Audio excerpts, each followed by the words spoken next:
Habakkuk, chapitre 3. Nous allons lire le deuxième verset. Et puis on va lire dans Luc, chapitre 16, verset 10. Il est dit ceci dans Habakkuk. Éternel, j'ai entendu ce que tu as annoncé. Je suis saisi de crainte. Accomplis ton œuvre dans le cours des années, ô Éternel. Dans le cours des années, manifeste-la. Mais dans ta colère, souviens-toi de tes compassions. Amen. Lisons dans Luc, chapitre 16, et le verset 10.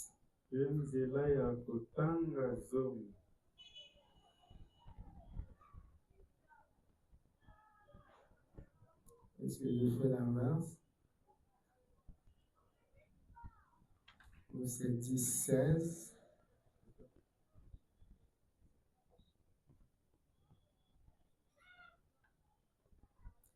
Ces choses, l'est aussi dans les grandes. Et celui qui est injuste dans les moindres choses, l'est aussi dans les grandes. Amen. Que Dieu vous bénisse. Mon téléphone m'a compliqué ici un peu. C'était 16, 10, comme je le disais depuis avant. Que le Seigneur vous bénisse. J'ai un petit message ce matin. Je l'ai intitulé « Les petites choses qui soutiennent les grandes ».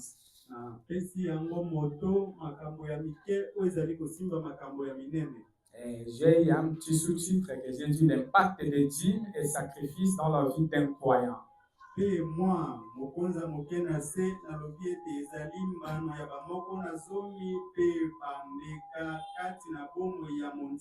Écoutez bien ce message et avec pour objectif le mettre en application.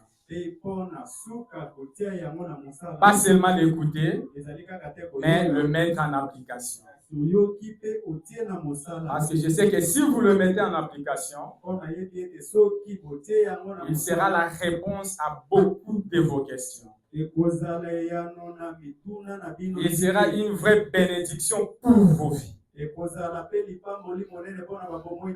Amen. Vous savez, nous avons reçu un message très important. Mais dans ce message, nous avons des catégories d'enseignements. Nous avons ce que vous appeler les petites choses. Les petites choses. Et nous avons les grandes choses. Mais la vie de Frère Branham, une grande partie de son ministère, il a prêché sur ce que lui-même appelait des petites choses. Et il y a une grande partie de son ministère. Il a prêché sur ce qu'il appelait lui-même des petites choses. Puis lui-même, il va dire que ce sont ces petites choses-là qui soutiennent les grandes. Donc, ces petites choses sont comme la fondation de la maison qu'il construisait.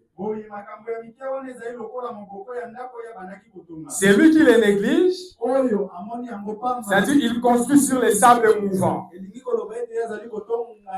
Et Jésus avait dit que si vous construisez sur les sables mouvants, le vent viendra et emportera ta maison. Vous voyez? Il y a deux choses dans le message. Les petites choses, on peut appeler la nourriture légère, et des grandes choses, la nourriture solide. N'est-ce pas un paradoxe? Un message constitué de grandes et de petites choses.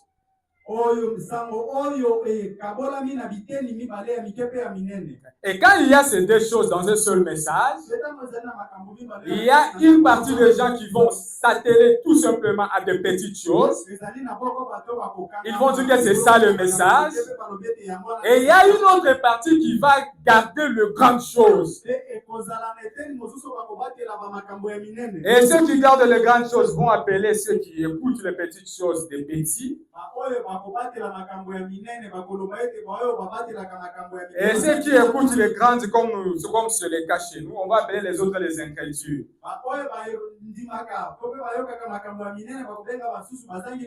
N'est-ce pas que c'est ce que nous vivons? Mais est-ce que c'est ce qu'il faut faire? Mais il doit y avoir une autre catégorie de gens qui vont chercher l'équilibre, qui vont prendre les petites choses comme fondation et ils vont prendre les grandes choses et ils vont construire sur cette fondation qui sont les petites choses.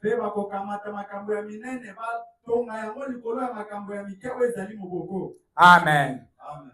C'est vraiment important de le savoir. Le frère Branham dit ceci dans la prédication Pourquoi la petite Bethléem, au paragraphe 38. Écoutez ce que dit votre prophète. Le frère Branham dit, mais vous savez, je suis si content que dans la Bible, même les petites choses insignifiantes aient une grande importance. Même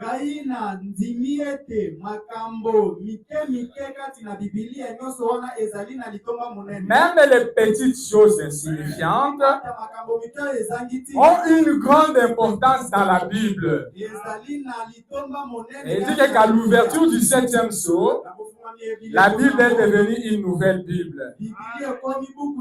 Amen. Même les petites choses insignifiantes ont une grande importance dans la Bible. L'esprit qui anime les églises aujourd'hui, c'est un esprit qui avait commencé depuis l'Ancien Testament. Écoutez ce que Frère Branham ajoute. Il dit, je crois que c'est Jésus qui a dit ceci.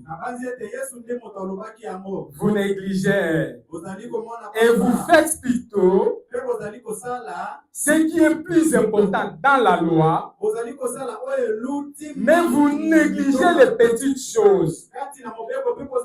Là, c'est Jésus quand il parlait aux pharisiens. Il dit aux pharisiens, vous cherchez à accomplir les choses importantes qui sont dans la loi, mais vous négligez les petites choses. Est-ce que, depuis l'Ancien Testament, cet esprit était déjà là. Et cet esprit a traversé les âges. Et le voilà aujourd'hui dans le message. Vous voyez? Il dit, et ce sont parfois les petites choses qui maintiennent les grandes choses ensemble. Et ce sont pour parfois les petites choses qui maintiennent les grandes choses ensemble.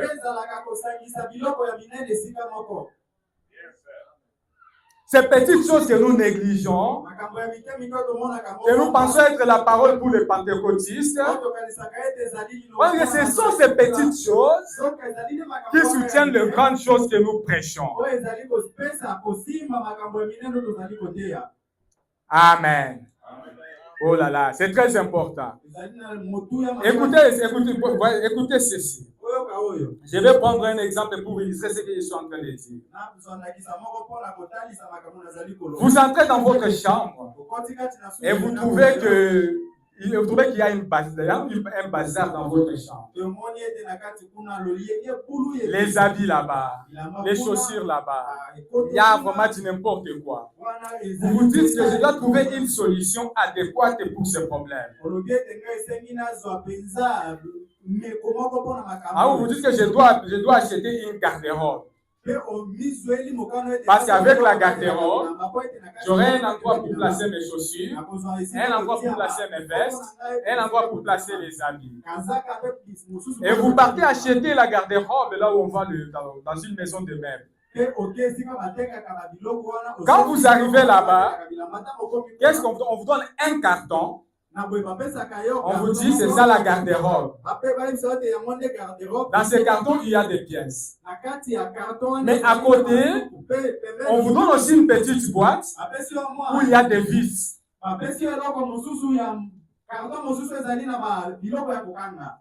Vous pouvez rentrer à la maison, vous prenez la garde-robe et vous laissez les petites boîtes là-bas. La petite boîte, vous la laissez. Une fois à la maison, vous serez là avec une garde-robe, n'est-ce pas? Vous avez la garde-robe. Mais cette garde-robe ne peut pas jouer son rôle. Elle sera seulement une garde-robe dans votre chambre, assis dans les cartons. Mais pour que la garde-robe joue son rôle, vous devez retourner là où vous l'avez acheté, prendre des petites choses, là, les vis, venir et monter la garde-robe. Une fois que vous avez utilisé ces petites choses, alors là, la garde-robe peut jouer son rôle. Dans le cas contraire, elle ne jouera jamais son rôle. Je pense que vous êtes en train de me suivre. Les grandes choses sont soutenues par des petites choses. Écoutez ce que Frère Branham dit. Je vais prendre ça aussi. Parce que quand nous parlons de grandes choses, nous parlons de l'enseignement. Le grand enseignement sur les sceaux. Là, ce sont des grandes choses que nous avons reçues en ce temps d'histoire.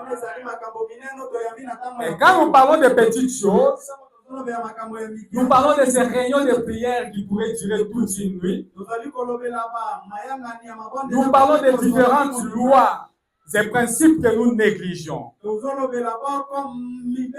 Là, ce sont des petites choses que nous avons dans le message. Amen. Je crois que vous allez me comprendre au fur et à mesure. Écoutez. J'ai lu dans la prédication les 7 âges de l'Église. Prêché le mercredi 12 mai 1954. Écoutez bien ceci parce que vraiment ça nous concerne. Ça concerne notre Église. Écoutez ce que Frère Branham dit. Au paragraphe 15, il dit ceci. Eh bien, apportez votre Bible, votre crayon et du papier. Vous aimeriez aussi noter les Écritures. Et si vous ne pensez pas que c'est tout à fait exact, écrivez-moi une petite note et déposez-la pour la soirée suivante. Je me rappelle que je suis resté 1 an et 6 mois sur le livre de l'Apocalypse, ici au tabernacle. Voilà ce que j'aime dans l'enseignement. J'aime vraiment l'enseignement. Je pense que c'est merveilleux. Cela donne un fondement et stabilise l'Église.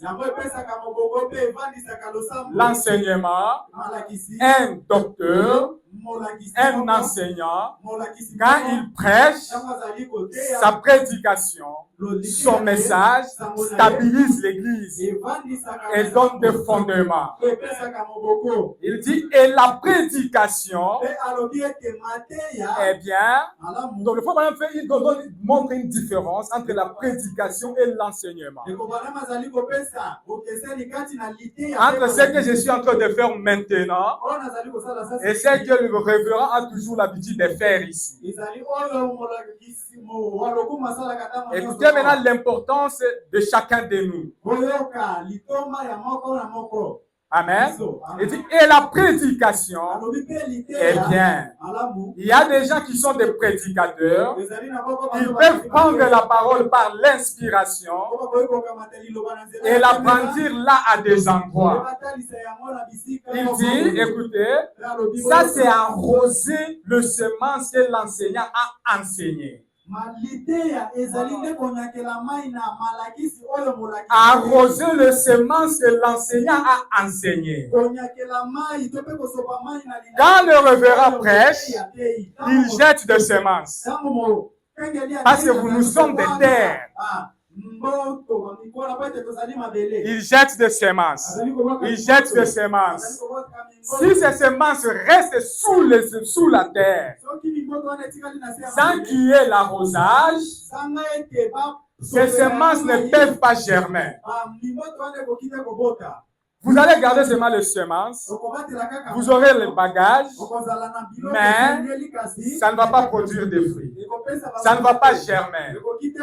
Voilà, dit que c'est la prédication qui vient arroser les semences qu'ont planté l'enseignant. C'est pourquoi une église a besoin des Éphésiens 4. Pas seulement besoin d'un enseignant, mais besoin aussi d'un apôtre. Pas seulement besoin d'un apôtre, mais besoin aussi d'un évangéliste. On a besoin de tout ça pour qu'on puisse parler d'une église. Pour qu'il y ait l'arrosage de semences, nous avons besoin de toutes ces choses. C'est après ça que nous pouvons voir la force de la parole. Amen. Il dit, ça c'est arroser les semences que l'enseignant a enseigné. Il dit, voyez-vous, il dit, eh bien, il vous faut premièrement planter une semence là-bas, là-dedans. Mais aujourd'hui, nous avons des églises qui ferment leurs portes aux enseignants. Ils disent, on ne veut pas des enseignants qui n'entrent pas parce qu'ils sèment des troubles selon eux.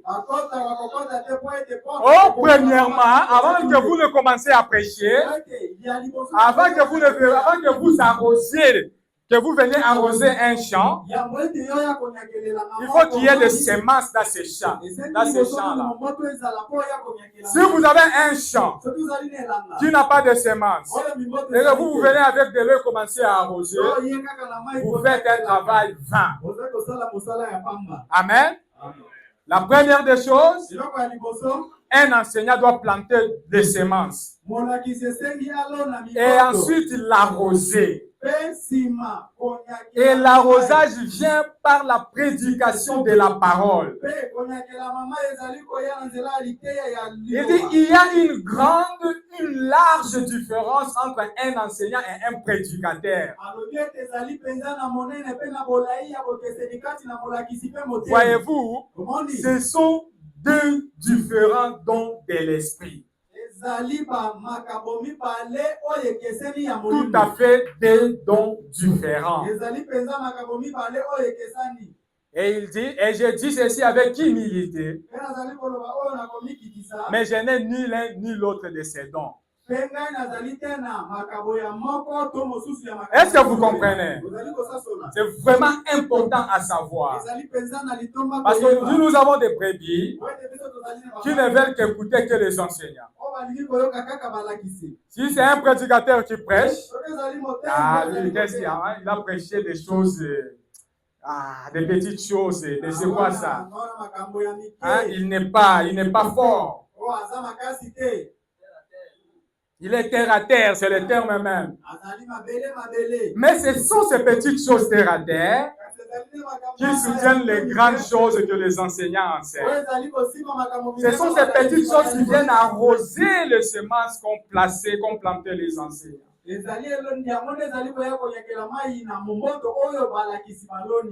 Amen. Amen, il dit ceci. Et j'avais l'habitude de dire, mais ce n'était pas pour faire une plaisanterie. Mais l'enseignement est très rude. Je disais, c'est juste comme un homme qui va à table et mange un peu de maïs aux haricots.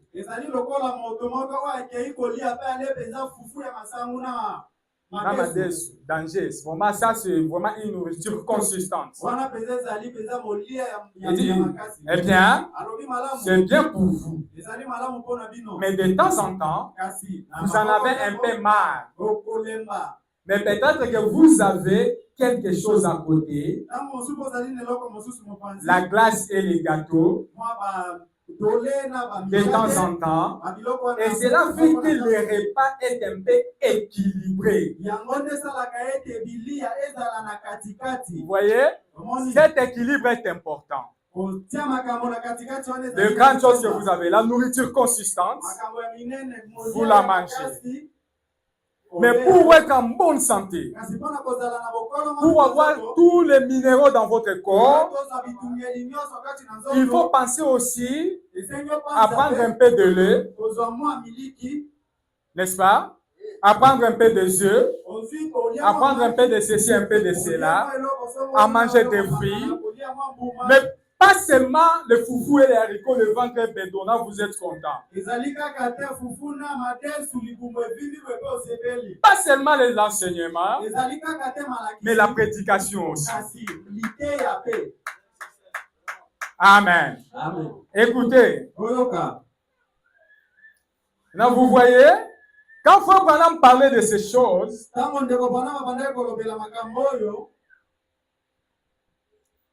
il a parlé d'une façon ou d'une autre. Il parlait de la même chose, mais il utilisait des termes différents. Mais les termes qui semblent vraiment nous aider à comprendre ce qu'il disait, c'est quand il a parlé de la dynamique et de la mécanique. De la dynamique et la mécanique. La mécanique, c'est-à-dire le plan, l'ensemble, le plan de comment, par exemple, on a construit ce véhicule, comment ça marche à l'intérieur. Voilà, bitongel nanguya. Voilà, yangoana. Ce sont ces deux choses-là. La mécanique et la dynamique. Amen. Maintenant, écoutez ce qu'il dit. Ça, c'est très important. Il dit, nous sommes dans le monde se disloque une fois de plus. Prêché le 27 novembre 1963. Au paragraphe 59, traduction Shekina, il dit ceci. Notre système pédagogique, notre système dénominationnel a pris la place du Saint-Esprit dans l'Église. Est-ce que vous entendez ça? Il dit, la meilleure instruction de nos ministres et autres ont pris la place des réunions de prière de toute la nuit et de l'approche vers Dieu à l'ancienne mode que nous avions autrefois. Nous avons reçu le prédicateur, on a reçu les ministres qui sont venus avec de très bonnes paroles, mais qui nous ont éloignés de certains principes. Amen. Amen. Et le frère Branham est en train de déplorer cela ici. Il dit que ces choses ils ont pris la place des réunions de prière que nous faisions et qui duraient toute une nuit. Ils ont aussi avec de l'approche vers Dieu à l'ancienne mode. C'est temps que vous preniez pour venir à l'église et méditer.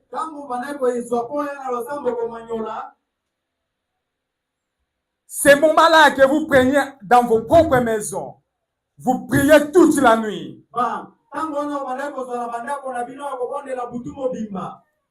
Certains enseignements vous ont pris cela. Et du coup, vous ne savez plus vous approcher de Dieu. Et maintenant, il vous dit, eh bien, au lieu d'avoir des prédicateurs, nous avons des conférenciers. C'est pas moi qui le dis. Hein. C'est pas moi qui le dis. C'est un frère qui sait lire, qui s'y connaît. Il prend des brochures. Il étudie un sujet. Et puis il vient à la chaire. C'est vrai, tout ce qu'il va vous dire, c'est la vérité. C'est la vérité. Mais c'est un conférencier selon Fort Branham. Il ajoute, il dit, des hommes qui connaissent si bien la parole, qui peuvent s'asseoir là et mettre cela ensemble de telle manière qu'on est surpris de voir comment ils peuvent s'y prendre.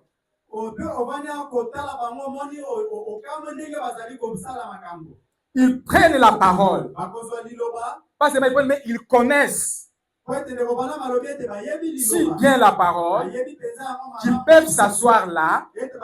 Donc, comme vous êtes assis là, les frères commencent à prêcher, vous le faites sauter. Parce que la façon dont il arrange les choses, ça vous dit vraiment, ça c'est un danger. Lui là, vraiment, il sait ce qu'il est en train de dire. On dit que c'est un conférencier. Vous voyez? Et bien, on dit, ils connaissent la mécanique. Ils connaissent la mécanique.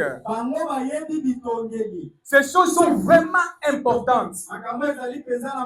Les conférenciers, là, comme on peut le dire comme ça, tout ce qu'ils connaissent là, c'est vraiment important. Et c'est la vérité de la parole. Ce sont même des grandes choses de la parole. Mais cela ne suffit pas. Ils connaissent la mécanique, mais ce n'est pas ça la dynamique. Vous voyez? Ils disent, nous voulons la dynamique. La mécanique m'importe peu. Je veux connaître la dynamique. Qu'est-ce que cela fait? Amen. Est-ce que vous m'entendez? Je donne un exemple. Le Fort Branham montre ici que lui, il préfère la dynamique. C'est comme s'il voulait seulement la dynamique. C'est comme s'il voulait seulement la dynamique. Mais, quelque part, il va vous montrer qu'il a besoin de ces deux. Mais pourquoi ici, il dit qu'il a seulement besoin de la dynamique? Puisque la dynamique, c'est ça le Saint-Esprit. Et les petites choses dont nous parlons ici, ce sont ces choses-là qui activent la dynamique. Ce sont ces choses-là qui mettent la dynamique en marche. S'il n'y a pas ces choses, la dynamique ne peut pas fonctionner. Amen. Mais écoutez, on dit, moi je préfère la dynamique. Je donne un exemple. Le véhicule que nous avons là-bas appartient à notre pasteur. Notre pasteur sait conduire. On dit que ça c'est la dynamique. Parce qu'il sait conduire. Il peut monter dans ce véhicule et il peut les déplacer, même sans connaître la dynamique. Même sans connaître qu'est-ce qui s'est passé quand le tableau de bord ne s'est allumé. Mais il peut entrer, l'allumer et partir. N'est-ce pas? Mais si je suis dans le véhicule paix sûr,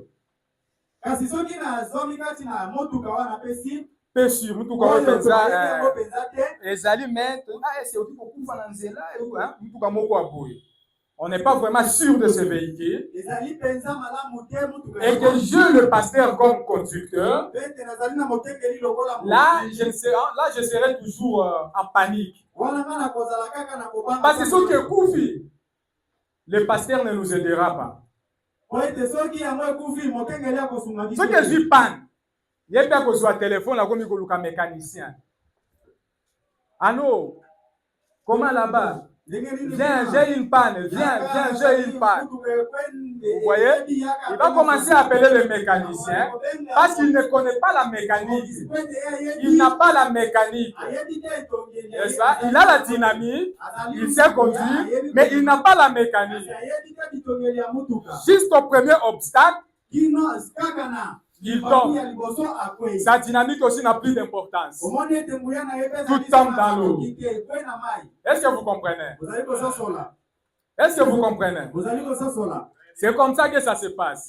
Mais si j'ai frère élu comme chauffeur, même si le véhicule est peu sûr, moi je peux dormir.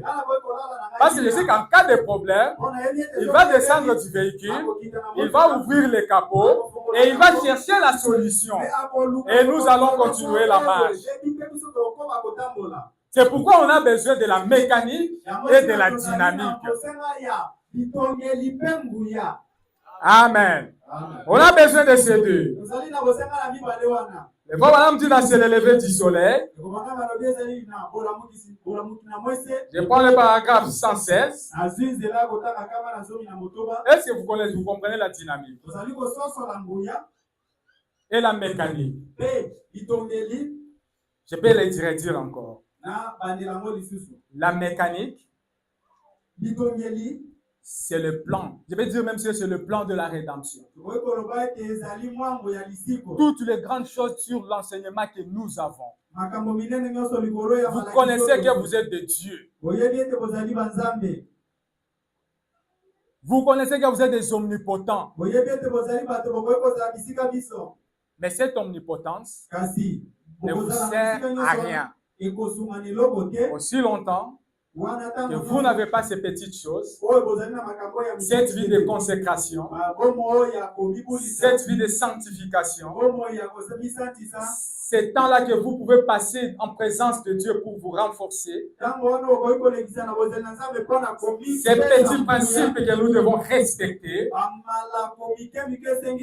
si vous n'avez pas ces choses, des fois, madame dit c'est comme quelqu'un qui a des millions d'argent en banque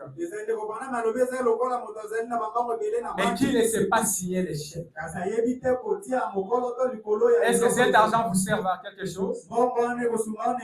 À rien. Mais les grandes choses que nous avons reçues, ce plan de la rédemption que nous avons, c'est de l'argent. Vous en avez. C'est un bagage. Vous en avez dans vos cœurs. Vous avez tout Dieu en vous. C'est le frère Branham dit que ce qui faisait de Jésus quelqu'un avec toute la plénitude en lui, c'est le fait qu'il connaissait le plan de la rédemption. Oh, vous aussi, vous connaissez le plan de la rédemption. Vous avez tout Dieu en vous. Vous avez toutes ces grandes choses en vous. Mais c'est chaud. Puisque même Jésus, il gênait, il priait, il faisait des choses avec toutes ces choses en lui. Pourquoi il le faisait? Il avait besoin de la dynamique. Il avait besoin de ces choses qui activent la dynamique. Frère Branham, il a mené une vie consacrée à Christ. Toute sa vie. Toute sa vie. Même après avoir reçu les sceaux, il a continué sur cette lancée. Il priait. Il prenez le temps à rester dans la présence de Dieu. Et puis, vous voyez, Dieu l'utilisait toujours. Il y avait toujours la manifestation de ce qu'il avait en lui. Ça s'est manifesté au dehors. Les gens pouvaient dire, on va vers Frère Branham, parce que quand il va prier, je serai guéri. Pourquoi? La dynamique et la mécanique étaient ensemble. Moi, je dis toujours, Seigneur, aide-moi à prêcher toujours comme Frère Branham. Puisque quand vous lisez Frère Branham, même après l'ouverture des sceaux, toutes ces petites choses avec lesquelles il avait commencé au début, vous les retrouvez toujours. Il en parle. Il dit aux enfants de Dieu, vous avez besoin de ces choses. Amen. Il dit, vous en avez besoin. Et puis, il flash Il parle des grandes choses que Dieu a envoyées. Il en parle aussi. Puisqu'on a besoin aussi de la nourriture solide. Alors, il parle aussi de cette nourriture solide.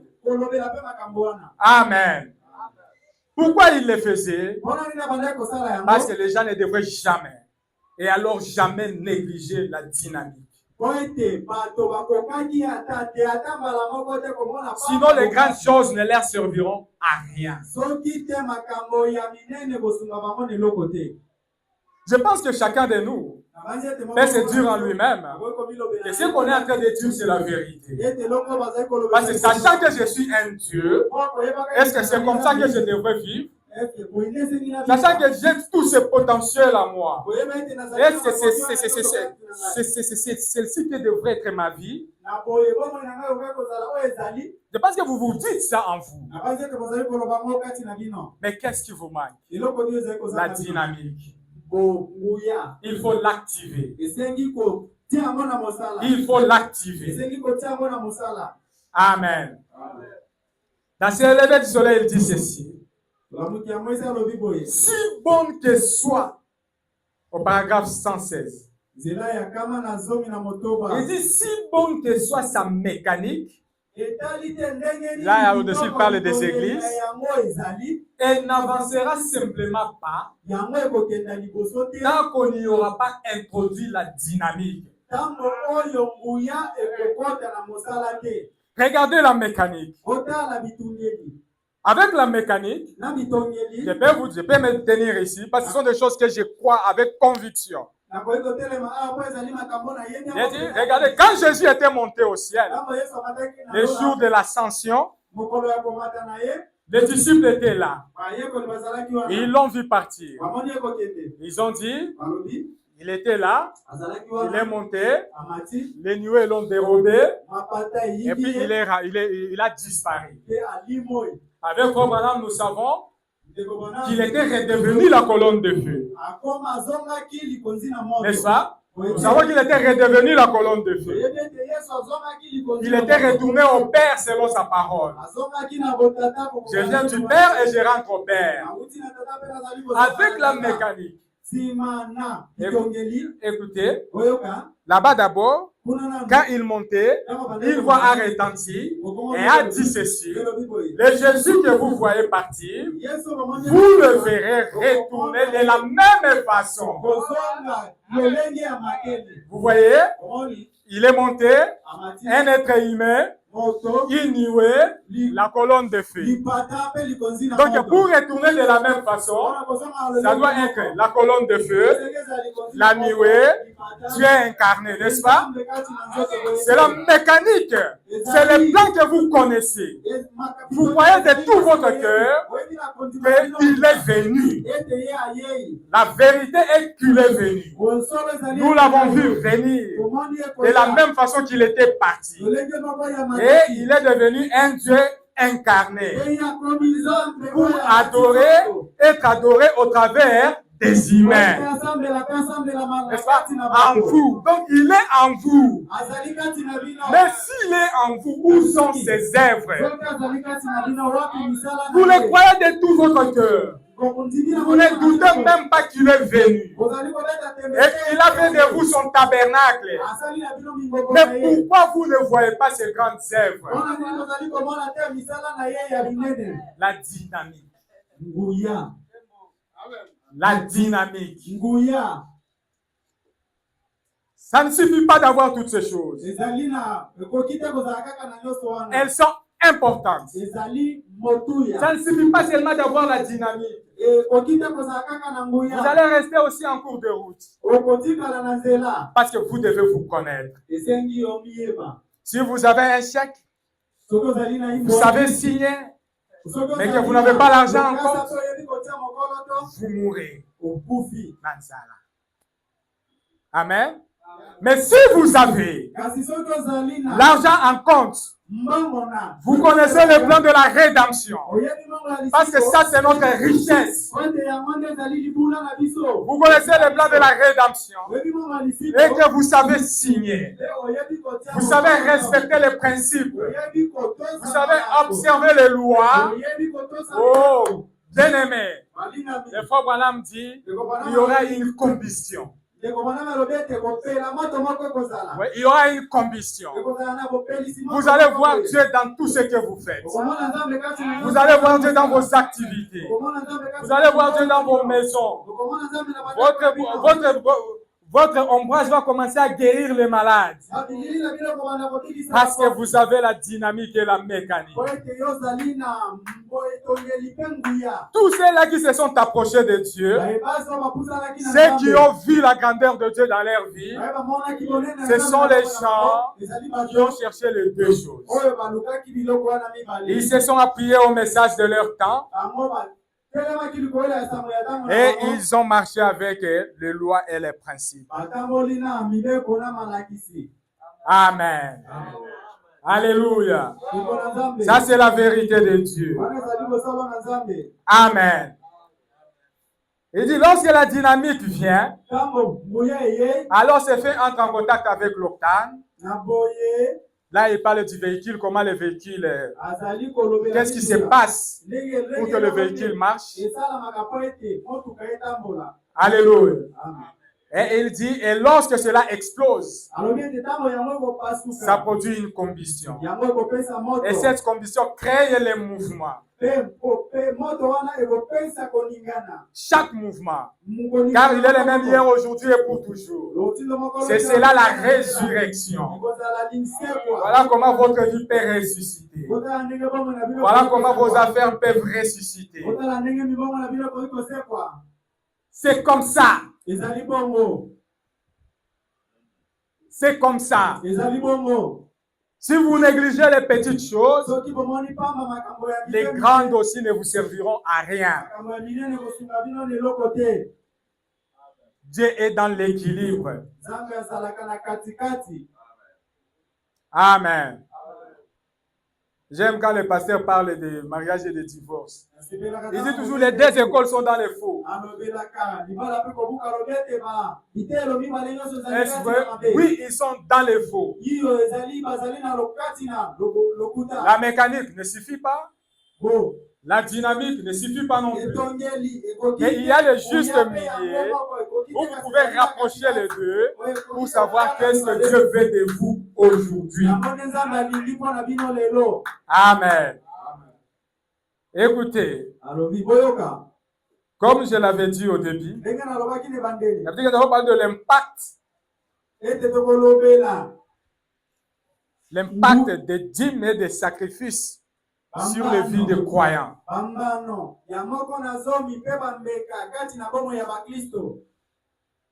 Qu'est-ce que ces choses font dans votre vie?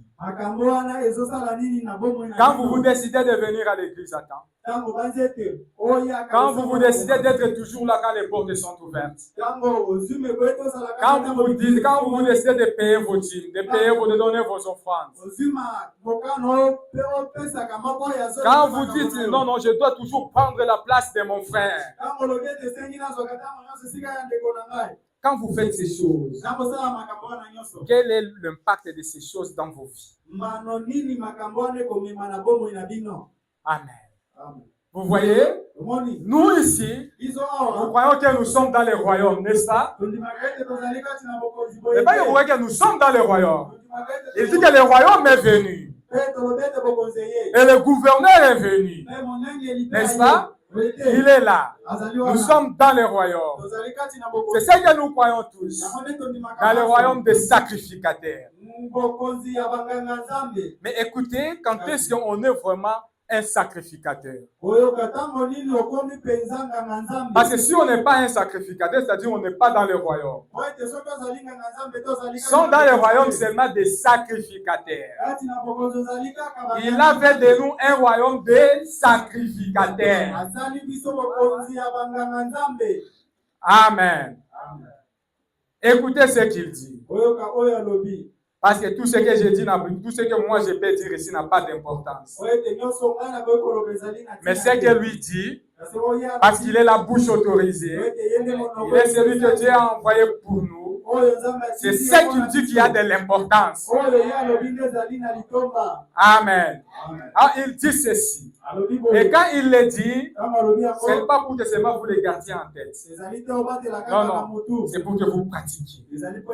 Pour que ce soit votre vie. Amen. Il dit au paragraphe 81 de la prédication des 7 âges de l'Église du 12 mai 54. Là, c'est vraiment la prédication des 7 âges de l'Église. Ce n'est pas le livre des 7 âges de l'Église ou la série de prédications sur les 7 âges de l'Église de 1960. Mais c'est une prédication qu'il avait intitulée lui-même les 7 âges de l'Église. Au paragraphe 81, il dit ceci. Un sacerdoce spirituel, une nation royale, une offrande spirituelle. Qu'est-ce donc des sacrifices spirituels? C'est-à-dire, je cite les Écritures, c'est-à-dire que le fruit de nos œuvres rendant gloire à son nom. Eh bien, quel genre est-ce? Un sacrifice spirituel. Eh bien, nous pouvons aussi bien commencer ici même. Remarquez, un bon passage par où commencer. Écoutez maintenant. Soyez attentifs, écoutez attentivement s'il vous plaît.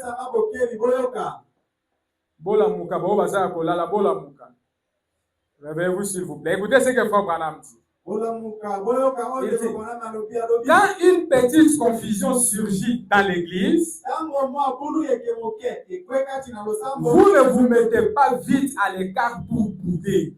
Il y a un problème dans l'église. Pour vous, ça, ce n'est pas mon problème. Que les autres, s'en occupent. Et voilà, on dit que moi, je n'aime pas les gens qui attendent que les autres fassent les choses.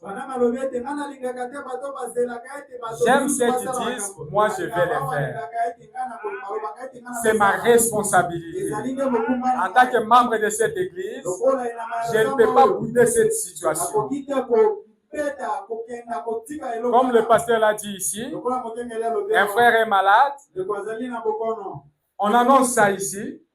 Vous boudez. Vous restez dans votre coin. Qu'est-ce que cela signifie, Frère Branham? Est-ce que c'est lui qui fait ça? Est-ce que c'est un sacrificateur? Est-ce qu'une personne comme ça est vraiment dans le royaume? Ou il se dit seulement quelqu'un du royaume alors qu'il ne l'est pas? Il dit, donc, si vous les faites, vous n'êtes certainement pas un sacrificateur. Vous n'êtes certainement pas un sacrificateur. Il dit, vous voyez, vous priez jusqu'au bout. Quand il y a un problème, vous priez jusqu'au bout. Vous ne boudez pas. Mais vous faites de ce problème votre problème. Si c'est le problème de ton frère, vous prenez la place de votre frère. Vous rentrez à la maison avec du souci. Mon frère a un problème. Je dois prier pour lui. Vous vous retirez un peu. Vous prenez quelques minutes. Vous amenez son problème entre les mains de Dieu. C'est ça un sacrificateur. Et c'est comme ça que doit être une église. Amen. C'est comme ça que doit être une église. Il dit, vous retirez, vous priez jusqu'au bout. Les sacrifices spirituels. Les fruits de nos lèvres rendant gloire à son nom. Voyez-vous ce que je veux dire? Il dit, eh bien, direz-vous, Je n'ai vraiment pas envie d'aller à l'église. Il dit, mais vous êtes un sacrificateur. C'est votre devoir. Vous devez être là. Le royaume, ce n'est pas seulement dans les cris. Le royaume, ce n'est pas seulement dans les cris.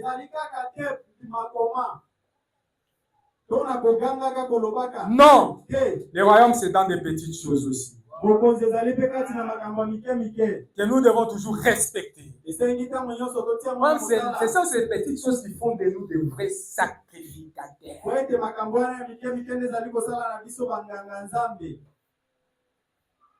Amen. Amen.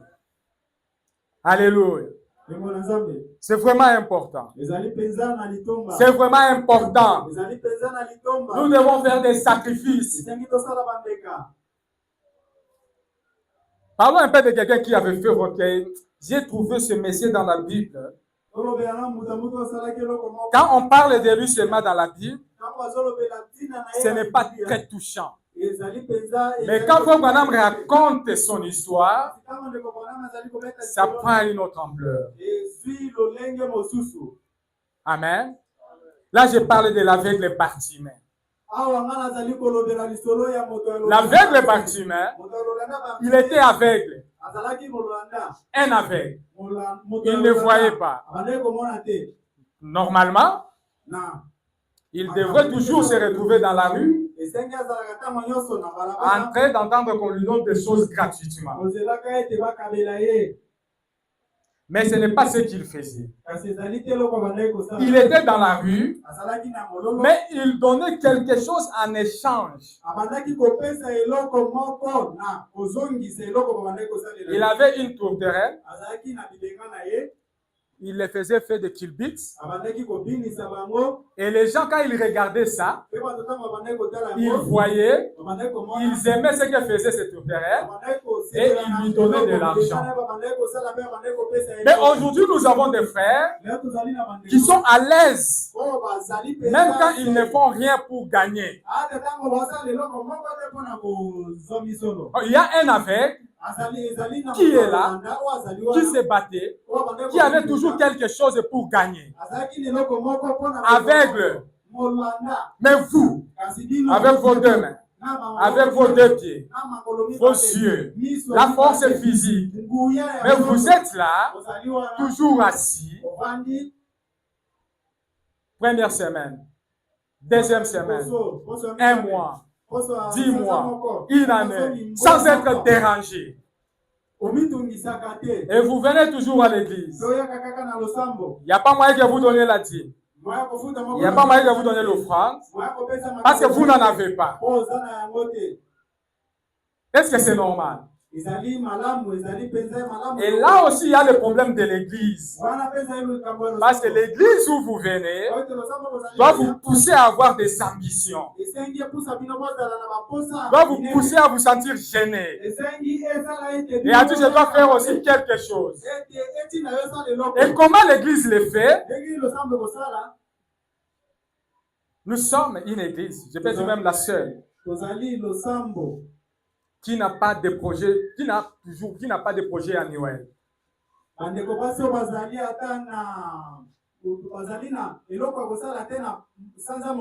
Peut-être vous annuel. Peut-être chacun a ses projets individuels. Mais moi je parle d'un projet commun.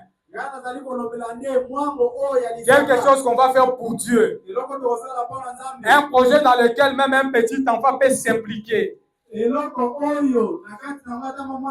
il peut dire dans notre église, cette année, nous voulons faire ceci.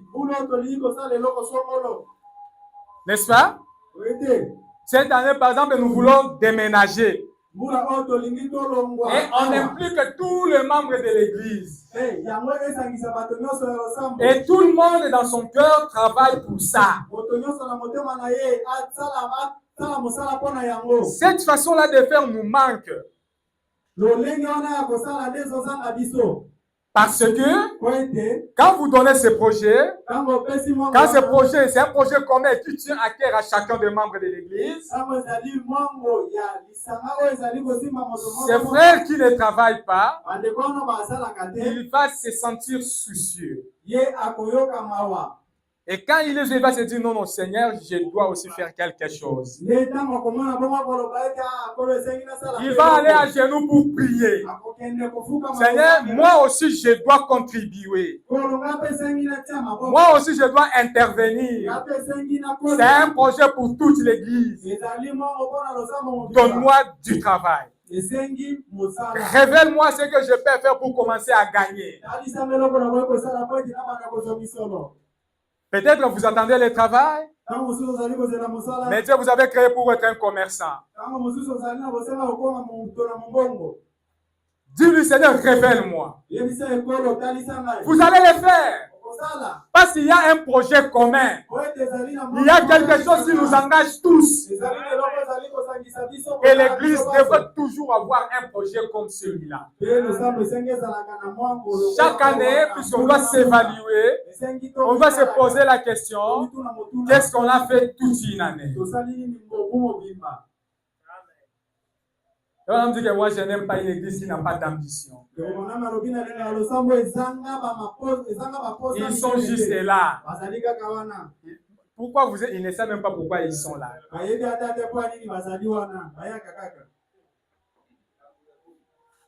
Et ça, c'est notre responsabilité.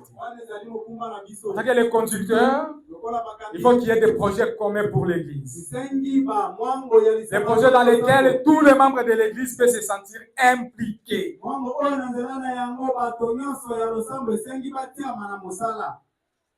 Amen. C'est vraiment important.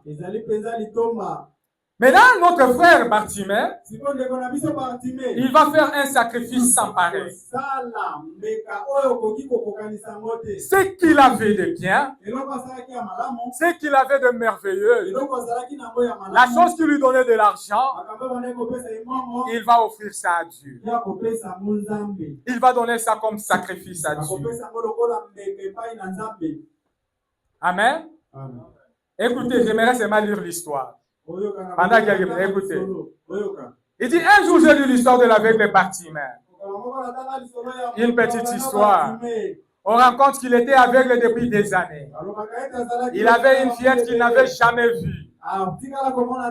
Et ils avaient l'habitude d'aller s'asseoir là dans la rue. Il avait un petit agneau. Les agneaux conduisaient les aveugles comme les chiens le font aujourd'hui. Les chiens conduisent les aveugles. Et avait un agneau formé pour conduire l'aveugle. Et alors quelqu'un a dit un jour, il avait des petites tourterelles qui faisaient des petites culbutes comme cela pour attirer l'attention des touristes qui entraient à Jérusalem dans la cité. Et ceci faisait tomber des pièces d'argent dans sa coupe. Il était aveugle. Alors une nuit, sa femme tomba gravement malade. Il alla donc auprès du Seigneur. Il dit, Seigneur, je n'ai rien. Je suis un homme pauvre. Je suis un aveugle. Je n'ai rien à te donner. Mais je crois en toi, Seigneur. Et si seulement tu me fais grâce et que tu laisses ma pauvre femme vivre, demain je te donnerai ma tourterelle en sacrifice. Le Seigneur guérit sa femme cette nuit-là. Avant de je vais donner une expérience personnelle. Je ne sais pas si je l'ai déjà dit encore. Un jour, j'entre dans une église. À l'époque, j'étais à Goma. J'entre dans une église. C'était le jour de prière. C'était un samedi. J'ai commencé aussi à prier. Pendant que j'ai prié, après un temps, on a donné une requête à la chair. On dit, il y a une sœur qui est veuve, et qui est gravement malade au point de mourir. Est-ce que vous écoutez ça? Une sœur, veuve, encore gravement malade. C'est-à-dire ses enfants sont sur le point de rester orphelins de père et de mère. Il dit, il est dans le coma. Nous devons prier pour lui, pour elle, pour que Dieu la guérisse. Là où j'étais, j'ai été profondément touché. Je n'avais pas prié beaucoup. Mais j'ai dit à Dieu, si vous guérissez cette sœur, je vous ferai une offrande de $50. Une offrande d'amour de $50. Je ne connaissais pas la sœur. Et jusqu'aujourd'hui, je ne la connais pas. Mais écoutez ce que Dieu avait fait. Je l'ai dit. Je suis parti. Bon, je vous dis à l'époque, $50, c'était vraiment beaucoup d'argent pour moi. Vraiment beaucoup. C'était un énorme sacrifice. Et puis, là où j'étais, j'ai fini à prier. Je suis rentré à la maison. Je pense que j'ai passé plus d'1 mois sans arriver dans cette église. Un jour, je ça m'a conduit à repasser, à aller encore dans cette église. Je suis parti. Quand je suis entré, il y a un témoignage que cette sœur a été guérie. Ah, directement quelque chose m'a dit, tu m'avais promis. Mes chers, je n'avais rien. Je devrais attendre la fin du mois, toucher quelque chose pour amener ça dans cette église. Vous voyez? C'était un sacrifice. Je m'étais mis à la place de la sœur. Je m'étais mis à la place de ses enfants. Et quand j'ai fait cette offrande, Dieu l'a agréée. Je crois que Dieu me bénit toujours parce qu'il y a cette compassion en moi. C'est une partie de la dynamique. Amen. Et le Messie ici, le frère Bartimée a fait la même chose. Il a donné tout ce qu'il avait de mieux. Oh là là. Et le lendemain, qu'est-ce que Dieu avait fait? Le Seigneur a guéri sa femme. Écoutez maintenant. Le lendemain, il alla auprès du sacrificateur. Il offrit ses deux tourterelles en sacrifice. Alors, il ne lui resta que l'agneau. Ceux qui lui donnaient de l'argent, il a sacrifié ça, il a donné ça à Dieu. Il lui reste seulement la chose, il lui reste seulement ses yeux. Amen. Et là, il dit, et après cela, sa fillette aussi tomba malade. Les médecins ne pouvaient rien faire pour elle. Il dit, Seigneur, il ne me reste qu'une seule chose. Et dit-il, c'est l'agneau. Mais si tu laisses ma fillette, que je n'ai jamais vue, si seulement tu la guéris, alors je te donnerai mon agneau en sacrifice. Est-ce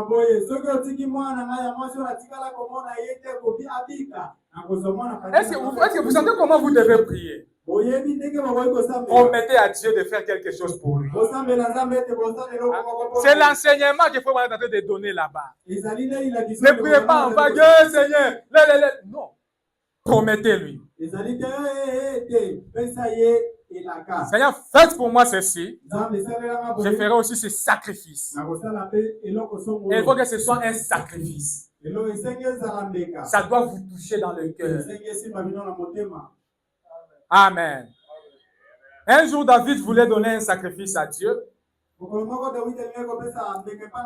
Parce que Dieu avait frappé Israël de lèpre. Et puis il arrive chez l'un de ses concitoyens, l'un de ses sujets. Il lui dit, je vais prendre ton air ici et te bœufs pour faire un sacrifice. Nalingina kamata ba ngombe na yo pena tumbela nzambe mbeka. Amen. Amen. Le monsieur lui dit, oh mon roi, prenez tout ça. Ça va nous aider. Il y a la lèpre dans tous les pays. Prenez. Et qu'est-ce qui s'était passé? David dit jamais. Je ne peux pas offrir à Dieu quelque chose que j'ai acquis gratuitement. Je dois faire un sacrifice aussi. Je dois donner aussi quelque chose. Nous devons avoir ça. Amen. Nous devons avoir ça. Est-ce que je suis encore dans le temps?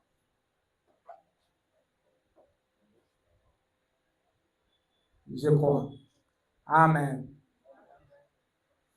Il dit, quelques jours après cela, il s'engagea dans la rue, cet agneau le conduisant. Et quand le sacrificateur passa, il dit, avec les Bartimée, où tu vas? Il dit, je vais au souverain sacrificateur au temple. L'agneau me conduit au temple pour offrir l'agneau en sacrifice. Oh, tu ne peux pas faire cela. Là, c'est le sacrificateur. Tu viens avec ton argent. Tu fais comme ce que Frère Branham voulait faire avec la sœur Atuaït. Il dit, sœur Atuaït, tu es pauvre. Tu ne peux pas donner cet argent. Il dit, non, je dois le donner. Bartimée aussi dit au sacrificateur, non, j'ai promis à Dieu cet agneau. Et c'est cet agneau que je vais donner. Bartimée savait qu'au lieu de promettre à Dieu quelque chose que vous n'allez pas faire, c'est mieux de ne pas lui promettre. C'est mieux de rester de côté. Le Seigneur, je ne peux pas. Mais si vous promettez, il faut le faire. Il faut le faire. Oh là là. Cette prédication nous touche tous. Ça ne laisse personne à côté. Amen. Il a dit, tiens, je vais te donner le prix d'un agneau. Tu vas en acheter un. Il a dit, je n'ai point promis à Dieu un agneau. Je lui ai promis cet agneau-ci. Il a dit avec les Bartimée, tu ne peux pas amener cet agneau-là. Cet agneau-là, ce sont tes yeux. Tu ne vois pas sans cet agneau-là. Tu ne vois pas. Tu ne vois pas sans cet agneau-là. Cet agneau-là te conduit. Ce sont tes yeux avec les Bartimée. Tu ne peux pas offrir cet agneau-là. On raconte que le vieux homme a tremblé un peu et a dit, oh souverain sacrificateur, Dieu pourvoira à un agneau pour le yeux de l'aveugle Bartimée. Les femmes m'ont dit que Dieu bénisse son cœur. Quand il a entendu cela passer, Dieu avait pourvu d'un agneau. Il avait donné tout ce qu'il avait. Dieu lui avait donné quelque chose qu'il ne pouvait pas se donner lui-même. Amen. Mettez ce que vous avez entre les mains de Dieu. Et vous verrez combien ça va prospérer. Amen. C'est la parole de Dieu. Oh là là. Ne soyez pas comme ces frères. Ne soyez pas comme ces gens qui n'aiment pas rester dans la présence de Dieu, qui n'aiment pas servir Dieu, qui n'aiment pas se sacrifier pour Dieu. Ne soyez pas comme eux. Bozala te lokola Soyez un peuple toujours prêt pour faire des sacrifices. bozala bato bazali pene mpona kosala mbeka. Amen. Est-ce que vous comprenez combien les sacrifices sont importants? Moni ndenge bambeka ezali na litomba.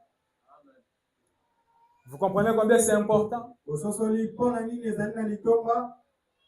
Faites des sacrifices. Bozala bambeka. Ça fait partie des petites choses qui soutiennent ce que nous croyons. Ezali biteni ya boko makambo mike ezali kosuma makambo ya minene esangana. Faites les veillées de prière. Bozala ba butu ya mabonde. Priez. Bokondela. Approchez-vous de Dieu. Bopusana pembeni na Nzambe. Cherchez à toujours rester dans sa présence. Boluka kozala tango nyonso na kozali na ye. C'est très important. Ezali na litomba monene. C'est très important. Ezali penza na litomba monene. Écoutez, Oyoka. quand nous parlons des dîmes et des offrandes, c'est vrai qu'il y a des doctrines qui surgissent par-ci, par-là, qui disent qu'on ne doit plus payer la dîme.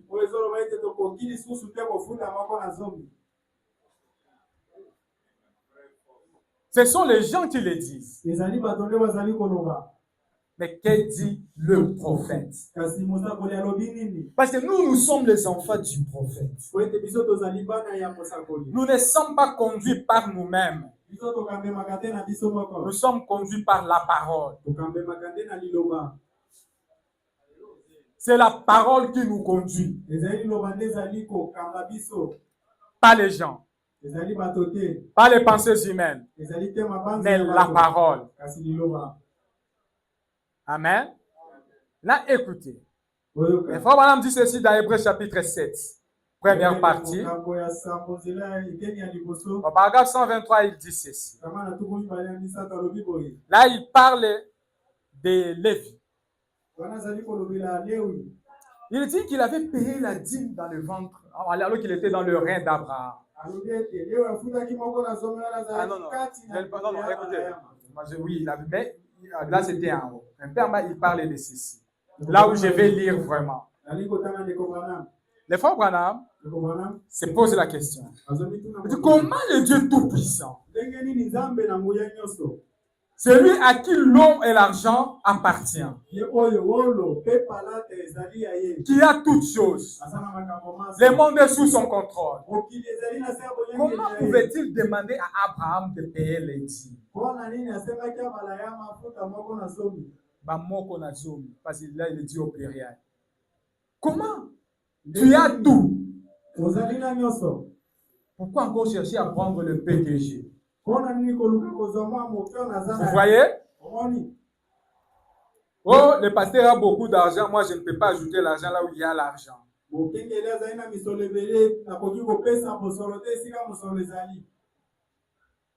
Pourquoi Dieu a-t-il obligé à Abraham de lui payer la dîme? Lui qui a tout. Lui qui a tout. Il dit, pourquoi demanderait-il? Bon, je commence à dire, pourquoi un homme recevait-il des dîmes s'il n'a jamais connu de naissance, il ne mourrait jamais et qu'il demeurait du commencement à la fin et n'a jamais eu de père, ni de mère, ni de généalogie. Et s'il possède tout le ciel et toute la terre et tout ce qui s'y trouve, pourquoi as-tu reçu la dîme?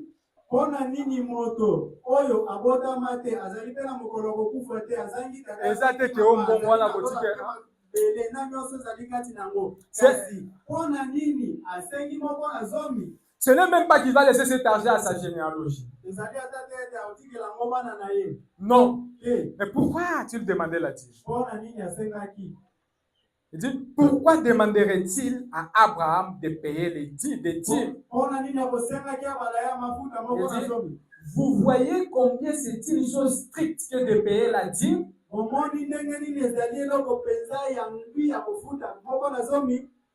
La dîme, c'est une chose juste. Il dit, tout chrétien alobi ete mokristo nyonso est obligé atindami de payer na la makasi dîme afuta moko na zomi sans exception. zanga kolongola. Je répète, ça veut dire tous sacrificataires, parce que nous sommes un royaume de sacrificateurs. nganga nzambe nyonso po tozali bokonzi ya banganga Nous qui nzambe sommes dans le royaume, biso baye tozali kati na bokonzi nous sommes obligés totindami na de makasi payer la dîme. ya kofuta moko Il na zomi. dit, c'est vrai, alobi ezali ya solo cela n'a jamais été changé. yango etikala kobongwana te. Donc, quand tu viens avec ta doctrine, ntango ye na malakisi na yo wana alors il faut dire que ça n'a jamais changé. ekobanda na lobi yango etikala kobongwana te. Donc, c'est une obligation pour chacun de nous. yango ezali lisengisi mpona moko Ça na fait moko. partie des petites choses qui soutiennent les grandes. ezali moko ya makambo mike esimbi makambo C'est minene. l'une des choses qui active la dynamique. ezali moko ya makambo ekotisaka nguya na mosala. Amen. Est-ce que vous comprenez?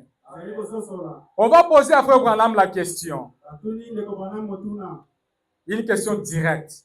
motuna ya mbala moko. Dans la prédication, Dieu est mal compris. nzambe oyo asosolami mabe. La question 146, on lui dit ceci. Frère Branham, ndeko bana ne pensez-vous pas que chaque personne qui prétend être chrétienne devrait payer la dîme, apporter ses dîmes dans la maison du trésor du Seigneur? ndeko bana yo banzi ete ete moto azali komilobela mokristo akoki te kofuta moko na zomi na ye komema yango kati na ndako ya bozwi ya polo. C'est sur ce point que ces gens nous ont dépassés. likolo ya makambo bato wana baleki biso. Hein, ils nous ont dépassés. baleki biso mpenza. Et vous savez, comme le pasteur l'a dit ici au début, ndenge mosipengeli alobaki na ebandeli. avec les choses de Dieu, ce sont des lois et des principes. na makambo na nzambe ezali na mibeko. Si vous les faites, Soki lui osali, aussi il fait. ye mpe asali. Vous payez la dîme, kuti moko na zomi il fait ce qu'il avait promis. asali mpe oyo alakaki. Mais qu'est-ce qu'il a promis? eloko nini Parce que quand Frère Branham répond à cette question, ekobana yango na motuna oyo il prend l'écriture de la Bible. azwi likomi ya bibilia Il prend Malachie chapitre 3. malaki mokapo ya mine. C'est vrai, ici il dit 4, mais c'est Malachie chapitre 3. Il dit très bien sur vous, c'est exact. La Bible dit dans Malachie au chapitre 4, mais c'est vrai, c'est au Malachie chapitre 3 où c'est dit, où ces choses sont dites. Il dit, la Bible dit au Malachie chapitre 4, un homme trompait-il Dieu? moto akosaka boye nzambe Et vous dites, mpe bololoba en quoi t'avons-nous trompé? na nini biso tokosi yo. Parce que Dieu venait et accusait les enfants d'Israël nzambe ayaki mpe azofunda bana qu'ils étaient en train de lui tromper. oyo bandaki kobuba ye. Tu es qui? Tu es comment? oza ndenge nini oza nani mpo okosa Maintenant, les nzambe? gens ont dit, mais en quoi nous t'avons trompé? bato balobi biso tokosi yo na nini. Oh, vous savez, oyebi dans la Bible, bibilia comme nous l'avons dit dans, je crois que c'était en ligne, ndenge quand je tolobaki prêchais sur le faire sortir de l'histoire, kati na ntango tolobelaki et qu'on parlait d'Amram, je crois que les gens qui étaient à l'île ce jour-là se souviennent, j'avais dit, et c'est Frère Branham qui l'a dit, ekobana alobaki il dit ceci, alobaki boye tout le temps, ntango nyonso quand on parle d'Israël, ntango balobelaka Israele quand vous lisez dans la Bible, mon peuple, Israël, ceci ou cela, il s'agit de l'Église. ntango nyonso otangi na bibilia bazoloba Israele. Donc tout le temps quand vous lisez dans la Bible et que vous entendez parler d'Israël, ne regardez pas à Israël qui est là-bas. kotala Israele kuna te. Regardez ton église locale, Tala nde losambo na yo. regardez l'église épouse entière. Tala nde mwasi C'est na yo. elle qui est Israël. Yango nde losambo. Quand Abraham priait pour son peuple, Ntango Israele c'était bandaki comme kobondela- toi qui peux prier maintenant pour cette église. ezalaki nde moto bandaki kobondela mpona losambo oyo. Amen. Il s'agit de vous. etaleli nde bino. Mais là, Dieu vous dit, vous êtes en train de me tromper. nde nzambe ayebisi bango ete bozali kokosa ngai. Et nous, en quoi nous t'avons trompé? biso tokosi yo na nini. Il dit dans les dîmes et les offrandes, kati na moko na zomi mpe makambo. apportez à ma maison du trésor toutes vos dîmes et offrandes. omema na ndako ya ebombeli et mettez-moi à l'épreuve, dit l'Éternel. mpe makambo na bino mpe bino bomeka ngai Et vous verrez si je n'ouvre pas les écluses de cieux mpe okomona te soki na kofungola mandilisa ya likolo et ne répand sur vous la bénédiction en abondance mpe nasopa mapamboli ebele likolo na bino jusqu'à ce qu'il n'y ait plus assez de place. kino ete bozanga bisika ya kotia mapamboli. Est-ce que vous comprenez? Oye kososola Quelqu'un qui a la mécanique, moto azali na qui s'y connaît, oyo abiyebi qui connaît sa position, ayebi etelemelo qui sait qu'il est un Dieu mineur sur la terre mikolo ete azali nzambe ya moke na et qui mabele applique ces choses, mpe atie makambo na qui sait mosala. que c'est la vérité de la parole, ayebi ete ezali kosolo ya Dieu liloba ne peut pas manquer à bénir cette personne. nzambe akozanga te kopambola moto oyo Et il dit que quand il bénit, alobi ete ntango azali kopambola il vous bénit jusqu'à ce que vous manquez où placer les bénédictions. akopambola bino kino ete bozanga esika Et écoutez ce que Frère Branham ajoute. oyo ko ndeko banami abakisi Il dit, voilà un défi pour tout homme. otala mondenge mpona moto nyonso Un défi pour mondenge tout homme. mpona moto nyonso Il dit, et si seulement j'avais le temps, abi kaka so nazalaki et que je ne prenne pas ce petit passage biblique que je désire aborder ici 10 minutes, nazwama eteni ya likolo na j'aurais voulu vous donner un témoignage personnel là-dessus. nalingai napesa bino Yandeko Branham Yemoko. Lorsque j'étais affamé, ntango nazalaki na nzala que ma mère et les miens étaient affamés, mama na nga mpe bandeko na et nga que mon bazalaki na père nzala. était malade, Mpe tata na nga azalaki na bokono cependant je prélevais d'abord mes dîmes et je donnais cela à Dieu. ata kobomona bandaki nanu liboso kolongola moko nazomi na Il dit, et vous auriez dû voir ce qui s'est passé. mpe bino boye esengaki bomona eloko elekanaki Nous suivons Branham. tolandaka bwana Il est notre modèle, azali notre ndakisa na exemple. biso azali ndakisa na biso Lui-même, quand il avait faim, ye moko ntango azalaki na nzala et que ce qu'il touchait était peu, abandaki kozwa mbongo mingi te il payait la dîme. abandaki kofuta moko na Il enlevait le peu. abandaki kolongola moke Écoutez ce qu'il dit. Jamais de ma vie je n'ai vu quelqu'un.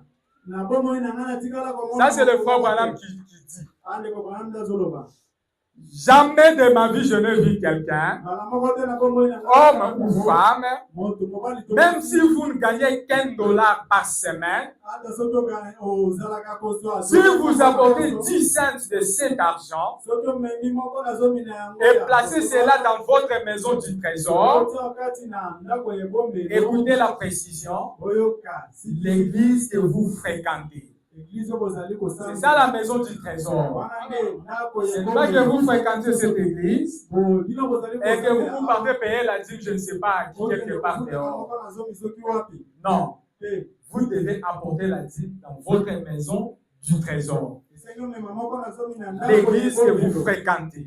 losambo ozali kosambela Il dit, si Dieu ne bénit pas cela, soki nzambe apamboli yango te traitez-moi d'hypocrite.